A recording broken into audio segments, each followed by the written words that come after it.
విజయవాడ నగరం లక్షలు కాదు కోట్లకి కోట్ల రూపాయలు నష్టపోయిందని చెప్పాలి.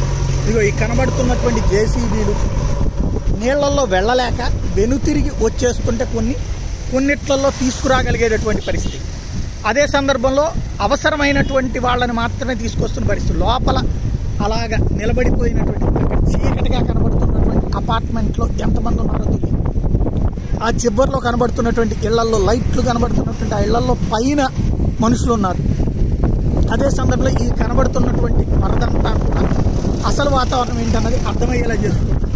అన్ని ప్రాంతాలు కాదు, ఇవి ప్రత్యేకించి సింగనగర్ యువతలో ఉన్నటువంటి ప్రాంతాలతో పాటు ఇప్పుడు ఎక్కడ దాకా వెళ్ళిపోయిందంటే సితారా రూట్లో అదంతా లోపలికి వెళ్ళిపోయింది. కవేరా అదంతా లేబర్ కాలనీ అటు వెళ్ళిపోయింది. విద్యాధరపురం వైపు మునిగింది. క్రమంగా ఇప్పుడు లైట్లు ఈ ప్రాంతం ఇప్పుడు మనం వీడియో చేస్తుండగా లైట్లు ఆఫ్ అయిపోయినటువంటి పరిస్థితి. అంటే ఈ ప్రాంతానికి కూడా కరెంట్ అయిపోయింది. రోడ్ల మీదకి వచ్చేస్తున్నాయి. క్రమంగా ఇప్పుడు మనం వీడియో చేస్తున్నటువంటి ప్రాంతంలో నీళ్ళకు కూడా క్రమంగా చూస్తుంటే వరద చుట్టుముట్టేస్తోంది.